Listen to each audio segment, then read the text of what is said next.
The excavator's steel teeth bit into concrete as Sarah watched her backyard pool disappear forever. But when Karen burst through the fence screaming that her grandfather built that pool in 1960, 20 years before Sarah's house even existed, she knew this wasn't just about property lines. Hidden beneath decades of lies lay a truth so explosive it would destroy everything Karen held dear, and Sarah was about to become the instrument of her neighbor's ruin. The morning sun cast long shadows across the Hendersons' backyard as Sarah Martinez stood at the edge of her kidney-shaped pool, watching the last of the chlorinated water disappear down the drain. 23 years. 23 years of birthday, parties, late-night swims, and teaching her daughter Emma how to hold her breath underwater. Now it was just a concrete shell waiting for the excavator that would arrive in 2 hours. "Mom, are you sure about this?" Emma's voice carried across the patio as she stepped through the sliding glass door, coffee mug in hand.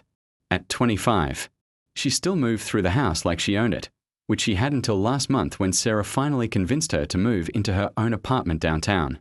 Sarah didn't turn around. She couldn't.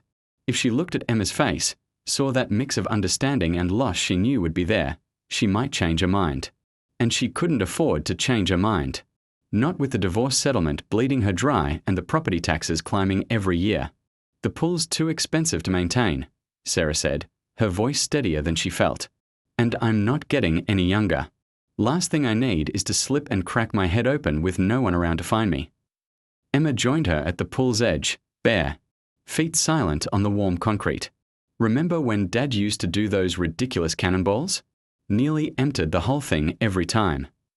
Despite everything, Sarah smiled. "Your father was many things, but graceful wasn't one of them." The smile faded. "At least he won't be here to see this." They stood in comfortable silence, mother and daughter united in their grief for what was ending. The pool had been David's idea originally, his grand gesture when they'd bought the house in 2001. "Every California home needs a pool," he declared, as if stating some fundamental law of physics. Sarah had protested the expense, but Emma was 7 then and her eyes had lit up like Christmas morning when David described the swimming lessons and pool parties to come. The irony wasn't lost on Sarah that David's midlife crisis affair had led to the divorce that was now forcing her to fill in his beloved pool. "Mrs. Martinez." The shrill voice cut through the morning air like a rusty blade. Sarah's shoulders tensed automatically. Karen Whitmore was storming across the yard, her face already flushed with whatever fresh outrage had driven her from her house next door. At 68, Karen moved with the determined gait of someone accustomed to getting her way through sheer persistence and volume. "Oh God," Emma muttered. "What does she want now?" Sarah had been asking herself that question for 3 years, ever since Karen had moved into the house next door following her husband's death. The woman seemed to have an endless supply of complaints. Sarah's sprinklers were too loud in the morning, her garbage cans were positioned incorrectly, her landscaping choices were inappropriate for the neighborhood aesthetic. Sarah had learned to tune out most of it, but something about Karen's expression today was different. Harder. "Mrs. Martinez." Karen called again, now close enough that her voice didn't need to carry. She was wearing one of her trademark velour tracksuits, this one an unfortunate shade of purple that made her look like an angry grape.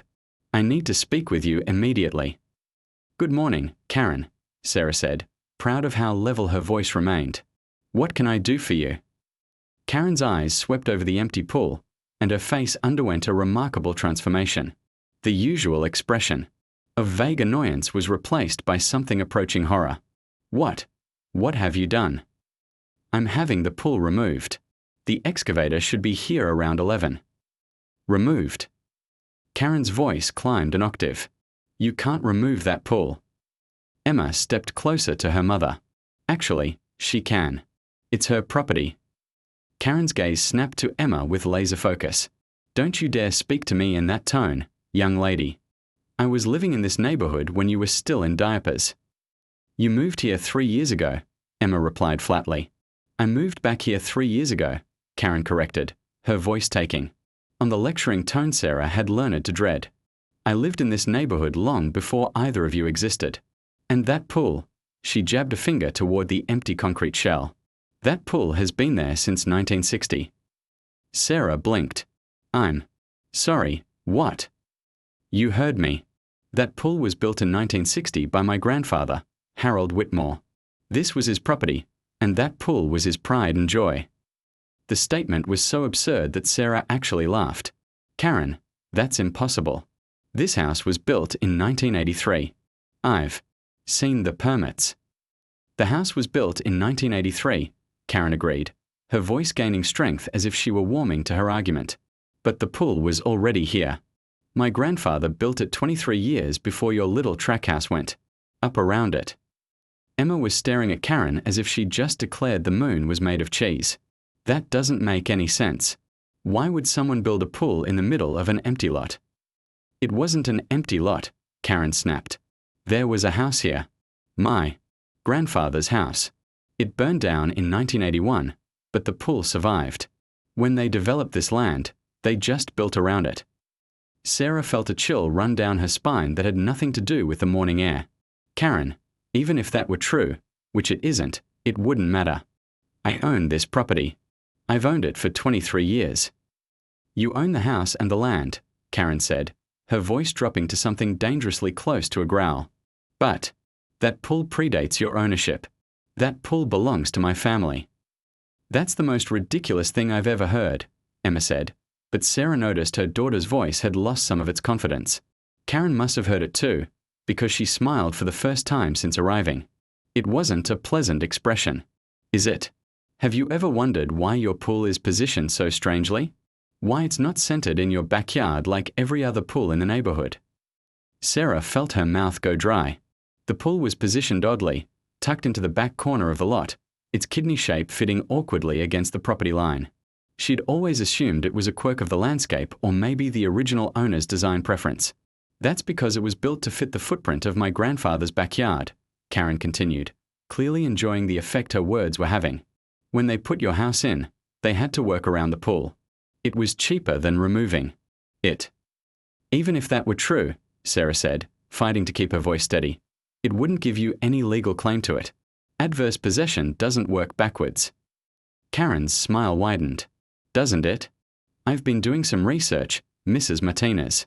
Did you know that in California, if improvements to property predate current ownership, and if the original owners or their heirs can prove continuous claim to those improvements, they're illegal? Remedies available. Sarah's heart began to race. What kind of legal remedies? The kind that could result in an injunction preventing you from destroying my grandfather's pool. Emma stepped forward, her face flushed with anger. This is insane. You can't just show up and claim ownership of something that's been in our backyard for over 20 years. Can't I? Karen reached into her purse and pulled out a manila folder thick with papers. I have documents, ladies. Photos of my grandfather's property from the 1960s. Building permits for the pool construction. Even testimony from neighbors who remember the original house. Sarah's world tilted slightly. What neighbors? Most of the people in this area have moved in within the last 10 years. Most, but not all. Mrs. Chen, 3 houses down? She's lived here since 1978. She remembers my grandfather's house. She remembers swimming in that pool as a little girl. The sound of a diesel engine rumbling to life in the distance made all 3 women turn toward the street. Through the gaps. Between houses, Sarah could see the excavator making its way slowly down the block, its massive treads leaving gouges in the asphalt. You need to call them off, Karen said, her voice urgent now. Call them off right now, or I'll have an injunction. Filed before that machine touches 1 inch of my grandfather's pool. Your grandfather's pool. Sarah's voice came out louder than she intended. This is insane, Karen. This is my property. That's my pool. I've maintained it, cleaned it, paid to heat it for over 20 years. You've lived next door for 3 years, and never said a word about it. I didn't know, Karen replied. I was a child when the house burned down. My family moved away after the fire. I only recently discovered that the pool had survived and was still here. The excavator was getting closer. Sarah could hear the hydraulic whine of its arm extending and retracting as the operator tested his equipment. In 15 minutes, maybe 20, that machine would be in her backyard, ready to reduce 23 years of memories to rubble and fill dirt. I don't believe you, Sarah said finally. This is just another one of your complaints. You can't stand the thought of construction noise, so you're trying to stop it. Karen's expression hardened. Believe what you want. But if that excavator touches my pool, you'll be hearing from my la. The excavator's hydraulic arm rose like a mechanical dinosaur against the morning sky, its steel bucket gleaming in the California sun. Joe Kowalski had positioned the machine at the pool's shallow end, where the concrete was thinnest and would break away easiest. Sarah stood on her back patio, arms crossed, watching 23 years of memories prepare to become rubble. You sure about this? Joe called out, his weathered hand resting on the control lever. Once I start, there's no going back. Sarah nodded, not trusting her voice. Behind her, she could hear Emma pacing inside the house, her footsteps sharp against the hardwood floors. Her daughter had retreated inside after Karen's departure, claiming she needed coffee but really needing distance from what was about to happen. The bucket descended with mechanical precision, its teeth scraping against the pool's coping stones. The sound sent shivers down Sarah's spine, like fingernails on a chalkboard, but amplified and permanent. This was it. No more backing out. No more second guessing. The first blow landed with a crack that seemed to split the morning air in half. Concrete dust exploded upward as the bucket bit deep into the pool's shell, revealing the rebar skeleton beneath. Sarah felt each impact in her chest, as if the machine were breaking apart something inside her instead of just old concrete and dreams. Sarah Martinez. The voice cut through the excavator's diesel rumble like a knife through silk.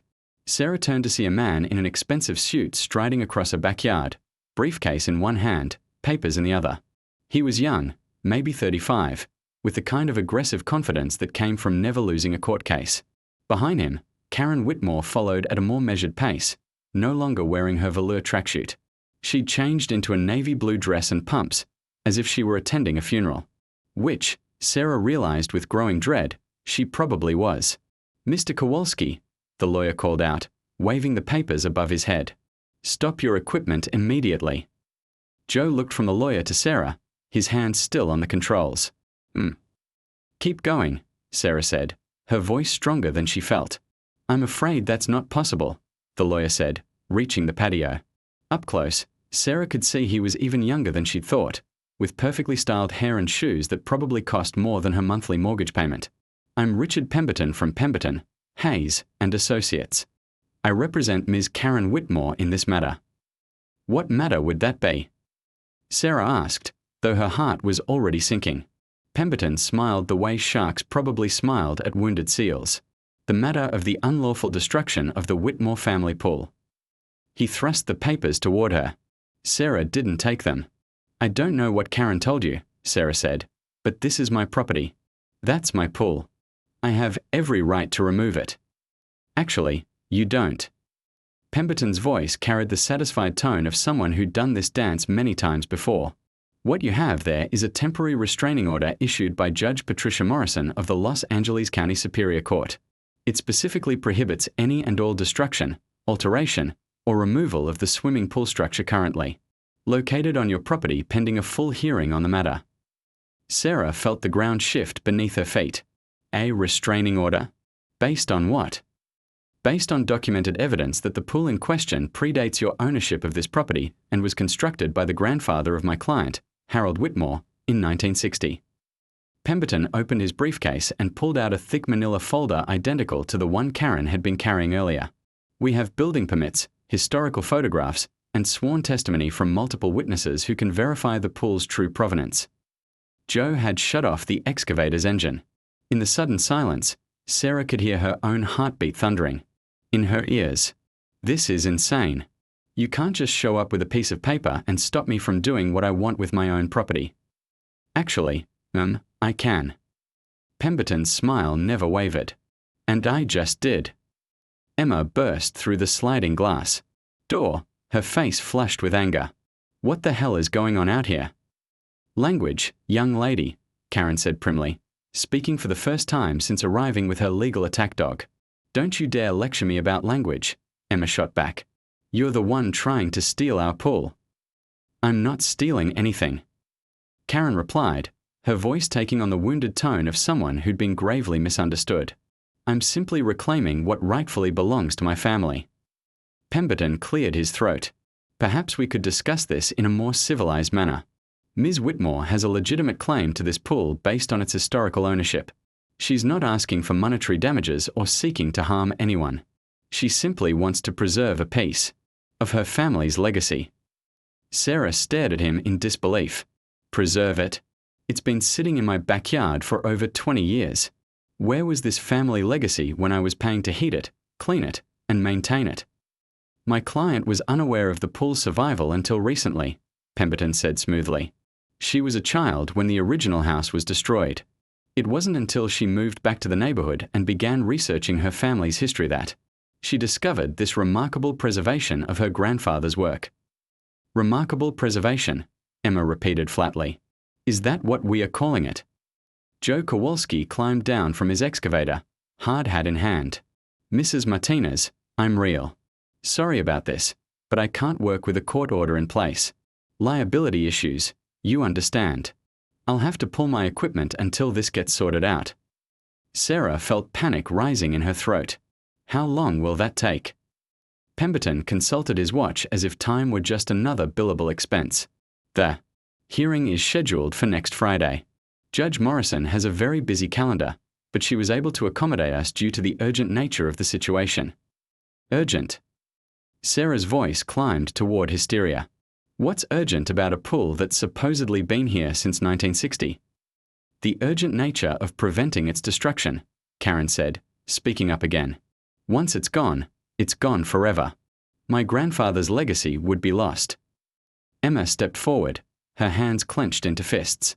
Your grandfather's legacy? What about our legacy? What about 23 years of birthday parties and swimming lessons and family memories? Your memories don't erase the historical significance of the structure, Pemberton said. In fact, they support our client's position. The pool has been a central feature of this property for decades, which demonstrates its permanent nature and importance. Sarah felt like she was drowning in legal doublespeak. So let me get this straight. Because we've used and maintained this pool for over 20 years, that somehow proves it doesn't belong to us. It proves that the pool predates your ownership and has maintained its essential character throughout multiple property transfers, Pemberton replied, which under California property law creates a presumption of original ownership that must be rebutted. This is bullshit, Emma said flatly. Emma, Sarah warned, but her daughter was just getting started. No, Mom, this is complete bullshit. You can't just show up with some old photos and claim ownership of something that's been in our backyard since before I was born. Where's the documentation showing this mysterious grandfather ever paid property taxes on this pool? Where are the maintenance records? Where's any proof that he did anything other than abandon it when his house burned down? Pemberton's smile faltered slightly. The burden of proof isn't on my client to demonstrate continuous ownership. The burden is on you to prove that your ownership supersedes the original construction and intent. Actually, a new voice said from the back gate, I think you'll find that's not quite accurate. Everyone turned to see a woman in her 50s, approaching, wearing jeans and a business blazer. She had shoulder-length auburn hair and the kind of confident stride that suggested she was used to walking into hostile situations. And you are? Pemberton asked, his voice sharpening. Diana Chen, attorney at law. She extended her hand to Sarah. I live 3 houses down. Mrs. Chen is my mother-in-law. When she told me what was happening here, I thought I should introduce myself. Sarah shook the offered hand gratefully. Mrs. Chen, your mother-in-law, Karen mentioned she might be willing to testify about the pool's history. Diana's expression darkened. Oh, she's willing to testify all right. Just not the way Ms. Whitmore might hope. Karen went very still. What do you mean? I mean my mother-in-law has lived in this neighborhood since 1978, and she has a very good memory. She remembers Harold Whitmore's house, and she remembers when it burned down. She also remembers what happened to that property afterward. Pemberton stepped forward. Whatever she thinks she remembers from over 40 years ago, she doesn't think she remembers, Diana interrupted. She knows. Because she kept detailed journals throughout the 1980s, including entries about the construction of this housing. Development. Would you like to know what those journals say about the pool? The silence that followed was so complete that Sarah could hear birds chirping in the trees that surrounded their little suburban battlefield. The journals, Diana continued, her voice gaining strength, document that when the Whitmore house burned down in 1981, the pool was damaged beyond repair. The concrete had cracked from the heat, and the filtration system was completely destroyed. The developers who bought the lot in 1983 filled in the four of them stood frozen around the pool's edge, staring at the pale object protruding from the cracked concrete like an accusation. In the sudden silence, Sarah could hear her own heartbeat and the distant hum of traffic on the main road. Normal. Sounds from a world that had just become very abnormal. Is that? Emma's voice trailed off, unable to finish the question. Joe Kowalski was the first to move. He climbed back onto his excavator and positioned the machine for a better look, his weathered face grim. In 30 years of demo work, I've seen a lot of things buried where they shouldn't be. Septic tanks, old foundations, sometimes toxic. Waste. He paused, studying the object. But this is a first. Diana Chen pulled out her phone. We need to call the police. Wait, Sarah said, her voice sharper than she intended. We don't know what it is yet. It could be anything. An old PVC pipe, maybe, or Sarah. Diana's voice was gentle but firm. Look at it. Sarah looked. Really looked. The object was curved and yellowed with age, about the length of a forearm. One end disappeared into the concrete, but the other showed what appeared to be joint articulation. It was definitely organic. It was definitely bone. And from its size and shape, it was definitely human. Oh God, Emma whispered. Oh my God. The sliding glass door of Karen's house opened with a bang that made all of them jump. Karen appeared on her back patio, still wearing her navy dress, but now looking like she'd aged 10 years in the last 10 minutes. Her face was ashen, and she was gripping the porch railing so hard her knuckles had gone white. You need to stop, she called out, her voice carrying a desperate edge that hadn't been there before. Please. You need to stop right now. Sarah stared at her neighbor across the chain-link fence that separated their properties. Karen, what is this? I don't know what you're talking about. The bone, Karen. The human bone that just came out of my pool. Sarah's voice was rising despite her efforts to stay calm. What do you know about this? Karen's grip on the railing tightened. I don't know anything about any bone. You're seeing things. It's probably just debris from the old construction. Diana stepped forward, her phone still in her hand. Mrs. Whitmore, I'm an attorney, and I'm telling you that lying to police in a potential criminal investigation is a felony. If you know something about this, now would be the time to speak up. Criminal investigation. Karen's voice cracked. There's no criminal investigation. There's no crime. It's just old construction debris. But even as she spoke, her eyes kept darting toward the excavated section of the pool, and Sarah could see the fear written across her face like headlines in a newspaper. Joe climbed down from his excavator again, this time carrying a small brush from his toolbox. Ladies, I've got to clear some of this concrete dust away so we can see what we are dealing with. But I'm telling you right now, if this is what I think it is, we are looking at a crime scene. And in that case, nobody touches anything until the cops get here. He knelt beside the crack in the concrete and began carefully brushing away dust and debris. With each stroke, more of the object became visible. It was definitely a bone, specifically, what looked like a human femur. And it wasn't alone. As Joe cleared more debris, they could see other pale shapes embedded in the concrete around it. Jesus Christ, Joe muttered, sitting back on his heels. This whole section of the pool is built over a grave. Emma made a sound that was part sob, part retch. Sarah put an arm around her daughter's shoulders, but her eyes never left Karen's face. Her neighbor looked like she was about to collapse. Karen, Sarah called out, her voice carrying across the yard with deadly calm. What happened here? Nothing happened here. Karen's voice was shrill now, all pretense of control abandoned. This is my home. This is my neighborhood. Nothing happened here. Diana was already dialing 911. Yes, this is Diana Chen, attorney at law. I need to report the discovery of human remains at 1247 Maple Street. She walked a few steps away, speaking in low, urgent tones to the dispatcher. Sarah felt Emma trembling under her arm. Mom, what does this mean? I don't know, sweetheart. But we are going to find out.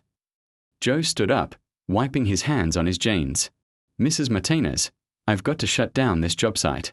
Can't do any more. Work until the police and the coroner clear the scene. Could be days, could be weeks." Sarah nodded numbly. Days or weeks of police tape in her backyard. Days or weeks of neighbors walking by to stare at her house. Days or weeks of wondering what other secrets were buried beneath her property. "The police are on their way," Diana announced, rejoining the group, along with the coroner and a forensics team. "Mrs. Martinez, you might want to call your own attorney. Not because you're in trouble," she added quickly, "but because this is going to complicate your property rights in ways we can't predict yet." Across the yard, Karen had sunk into one of her patio chairs, her face buried in her hands. For a moment, Sarah almost felt sorry for her again. Then she remembered the elaborate lie about Grandfather Harold and the pool from 1960, and the pity evaporated. "Karen," Sarah called out, "if you know something about this, you need to tell the police when they get here. This isn't going away." Karen looked up, and Sarah was shocked by the change in her neighbor's appearance. The officious busybody who'd been lecturing her about garbage cans and sprinkler schedules was gone, replaced by a broken-looking old woman with tears streaming down her face. "You don't understand," Karen said, her voice barely audible across the distance between them. "You don't understand what you've done." "Then explain it to me." Karen stood up slowly, as if every movement hurt. She walked to the fence that separated their properties and gripped the chain link with both hands. Up close, Sarah could see that she was shaking. "I never meant for this to happen," Karen whispered. "When I moved here 3 years ago, I thought it was over. I thought it was finished. The house was gone, the family was gone, everyone who knew was dead. I thought I could just live here quietly and no one would ever know." Emma stepped closer to the fence. "Know what?" Karen's eyes were fixed on the excavated section of the pool, where the pale bones still jutted from its concrete tomb. "My grandfather didn't build that pool in 1960. He built it in 1962, right after my grandmother disappeared." The words hung in the air like smoke. Sarah felt the pieces of a horrible puzzle beginning to click into place. "Your grandmother," Diana said carefully. "What happened to her?" "Officially, she ran off with another man. That's what my grandfather told everyone. That's what he told the police when they came asking questions." Karen's voice was flat now, emotionless, as if she were reciting facts from someone else's life. "She was an unhappy woman," he said. "Always complaining, always threatening to leave. One day she just packed a bag and disappeared." "But that's not what really happened," Sarah said. It wasn't a question. Karen shook her head. "I was 8 years old. I heard them fighting that night, screaming at each other. Then, silence. In the morning, Grandma's car was gone, but her purse was still on the kitchen table. Her wedding ring was still in the jewelry box. Her clothes were still in the closet." Joe had been listening with growing horror. "And your grandfather built the pool right after that. 2 weeks later. Said the family needed something happy to focus on, something to help us move on." Karen's laugh was bitter and broken. "He did all the work himself. Wouldn't let anyone help. Said it was going to be his masterpiece." The sound of sirens was growing louder, multiple vehicles approaching fast. Sarah could see the flashing red and blue lights reflecting off the windows of houses down the block. "Karen," Diana said urgently, "why didn't you tell anyone? Why didn't you go to the police?" "I was 8 years old." Karen's voice cracked. "And he was my grandfather. He took care of me after my parents died. He was all I had. And besides..." She trailed off, her eyes growing distant. "Besides what?" Emma prompted. "Besides, I wasn't completely sure. Not until today. Not until I saw that bone and knew for certain that everything I'd suspected for 60 years was true." The police cars were turning onto their street now, followed by an ambulance and what looked like a coroner's van. Sarah could see neighbors emerging from their houses, drawn by the commotion. "So when you heard I was removing the pool," Sarah began. "I panicked. I thought if I could stop you, if I could buy some time, maybe I could figure out what to do. Maybe I could find a way to let her rest in peace without destroying my family's reputation." Diana stared at her in disbelief. Your family's reputation? Karen, we are talking about murder. We are talking about a man who's been dead for 15 years, Karen shot back. We are talking about something that happened before most of the people in this neighborhood were even born. What good does it do anyone to dig all this up now? What good? Emma's voice was incredulous. What about justice? What about your grandmother's family? Don't they deserve to know what happened to her? Her family is dead. I'm the only one left. And I've been living with this knowledge my entire life. Karen's voice broke completely. Do you have any idea what it's like to spend 60 years wondering if the man who raised you, who loved you, who tucked you in at night, was also a killer? The first police car pulled into Sarah's driveway, followed quickly by two more. Officers began emerging, their hands resting casually on their weapon. The crime scene had taken over Sarah's backyard like an occupying army. Yellow tape fluttered in the afternoon breeze, marking boundaries that transformed her familiar space into something alien and forbidding. Forensic technicians moved methodically around the pool, photographing, measuring, and carefully extracting what the coroner had confirmed were human remains. Female, approximately 40 to 50 years old at time of death. Consistent with someone who'd been missing since 1962. Sarah stood at her kitchen window, watching the organized chaos unfold while nursing her fourth cup of coffee. The caffeine wasn't helping her nerves, but it gave her something to do with. Her hands. Emma sat at the kitchen table behind her, laptop open, frantically researching everything she could find about Dorothy Whitmore's disappearance. Mom, listen to this, Emma said, her voice tight with concentration. I found a newspaper article from 1962. Local woman missing, police seek information. It says Dorothy Whitmore, age 43, was reported missing by her husband Harold after she failed to return from a shopping trip. Police investigated but found no evidence of foul play. The case was closed after 6 months when Harold provided evidence that Dorothy had withdrawn money from their savings account and been seen at the bus station with a suitcase. Sarah turned from the window. Evidence that we now know was fabricated. But here's the weird part. The article mentions that Dorothy had recently inherited property from her deceased brother. Significant property. Worth about $50,000 in 1962 money. How much would that be today? Emma's fingers flew over the keyboard. About $500,000. Maybe more. Sarah felt a chill that had nothing to do with the air conditioning. So Harold didn't just kill his wife. He killed her for money. It gets worse. I found Harold's obituary from 2009. He died wealthy, left an estate worth over $2 million to his only surviving family member. Emma looked up from her laptop. Karen. Before Sarah could respond, Detective Mike Russo knocked on her sliding glass door. She'd been dealing with him for the past 3 hours, a competent man in his 40s who wore his cynicism like a comfortable old coat. She let him in, grateful for the distraction from Emma's increasingly disturbing research. Mrs. Martinez, I need to update you on what we found, Detective Russo said, accepting the coffee she offered. The coroner has confirmed we are looking at the remains of an adult female, and the time frame matches Dorothy Whitmore's disappearance. But there's something else. Sarah's stomach clenched. What? We've found evidence of blunt force trauma. To the skull. This wasn't someone who died peacefully in their sleep. Emma closed her laptop with a sharp snap. So it was definitely murder. That's what it looks like. But there's more. Detective Russo sat down at the kitchen table, his expression grim. When we started excavating around the remains, we found something else. Something Ms. Whitmore didn't mention in her confession.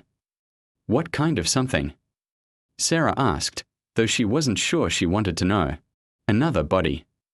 The words hit Sarah like a physical blow. She gripped the back of a kitchen chair to steady herself. Another body. Male, younger than the first. Victim. Based on the positioning and the concrete layers, it looks like this second burial happened later, maybe 5 or 6 years after Dorothy Whitmore. Emma's face had gone pale. Who is it? We don't know yet, but we've called Ms. Whitmore back, in for additional questioning, because either she's been lying about what she knows, or her grandfather was a serial killer. Through the kitchen window, Sarah could see Karen's house. The curtains were drawn tight, and there'd been no sign of movement since the police had taken Karen away for questioning 3 hours earlier. Has she said anything else? Sarah asked. That's what I wanted to talk to you about. Detective Russo leaned forward, his voice dropping to a more confidential tone. Ms. Whitmore is claiming she knows nothing about a second body. Says she was only 8 when her grandmother disappeared and never suspected there were other victims. Do you believe her? I'm not sure. But here's the thing. The second set of remains was buried deeper, with more concrete. Whoever put that body there took a lot more care to hide it permanently. That suggests the killer was getting better at it, more confident, more experienced. Emma shuddered. You think Harold killed more people? I think Harold Whitmore might have been responsible for several disappearances in this area during the 1960s. We are pulling missing persons reports from that time period, cross-referencing with property records and newspaper archives. Detective Russo paused. But what bothers me is the timeline. What about it? Sarah asked. Harold Whitmore died in 2009. These bodies have been under this pool for 60 years. But Karen Whitmore only moved back to this neighborhood 3 years ago. Specifically, she bought the house next door to this property 3 years ago. Sarah felt pieces of a puzzle clicking together in her mind, forming a picture she didn't want to see. You think she knew? I think a woman doesn't spend $2 million to buy a house next door to her childhood home by coincidence. I think she's been standing guard over her grandfather's graves for 3 years, making sure nobody ever found them. The implication hung in the air like toxic smoke. Sarah thought about all of Karen's complaints over the past 3 years, the noise, complaints, the garbage can positions, the landscaping critiques. Had all of that been designed to maintain control over what happened in Sarah's backyard? But if she knew, why didn't she try to stop me from buying the house in the first place? Sarah asked. Because you bought this house in 2001, 22 years ago. Karen only inherited Harold's money 8 years ago, when the estate was finally settled. By the time she had the resources to buy the house next door, you'd already been living here for over a decade. Emma was staring at Detective Russo with growing horror. So she's been watching my mom's house for 3 years, waiting for... What? For us to never renovate the backyard? For us to never remove the pool? I think she was hoping you'd never have reason to dig, Detective Russo said. And when you decided to remove the pool, she panicked and made up that story about her grandfather building it. She was trying to buy time to figure out another solution. Sarah sank into a chair next to Emma. What kind of solution? We may never know. But I can tell you this. Karen Whitmore has been living next door to a mass grave for 3 years, and she never once contacted police about it. In California, that's called accessory after the fact, and it's a felony. The sliding glass door opened, and Diana Chen stepped inside without knocking. Her face was flushed, and she was carrying a stack of papers that rustled in her shaking hands. I'm sorry to interrupt, but I just came from the county records office, Diana said, her voice breathless with urgency. I've been researching property, ownership and transfers for this area, and I found something you all need to see. She spread the papers across Sarah's kitchen table. Property deeds, tax records, and what looked like architectural plans covered the surface. This is the original survey of Harold Whitmore's property from 1960, Diana said, pointing to a hand-drawn map. And this is the survey from 1983 when this house was built. Look at the pool locations. Sarah studied the documents. They're not in the same place. Exactly. Harold's original pool was here. Diana tapped the 1960 survey. But when the developers built this house, they put the new pool here. She pointed to a different location on the 1983 survey, about 15 feet south of the original location. Detective Russo leaned over the table, studying the surveys. What's at the location of the original pool? Diana pulled out another document, a more recent architectural plan. According to current property lines, the original pool location is now part of Karen Whitmore's backyard. Specifically, it's underneath her garden shed. The silence in the kitchen was absolute. Sarah could hear her own heartbeat and the distant sound of crime scene technicians working in her backyard. But all she could think about was Karen's garden shed, the small wooden structure that Karen had been obsessively protective of for 3 years. Detective Russo, Sarah said slowly, how many missing persons cases are you looking at from the 1960s? So far, 7 people who disappeared from this general area between 1962 and 1969. All of them cases that went cold with no resolution. Emma was staring at the property surveys with growing horror. You think they are all buried under Karen's garden shed? I think, Detective Russo said, standing up and reaching for his radio, that we need to get a search warrant for the Whitmore property.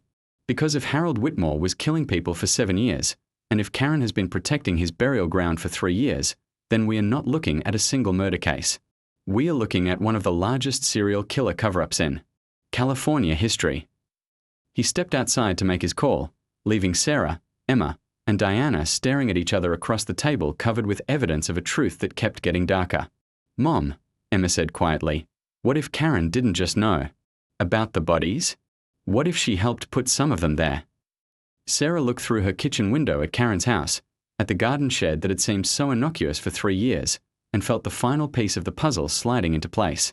Karen hadn't moved back to the neighborhood to live quietly near her childhood home. She'd moved back to tend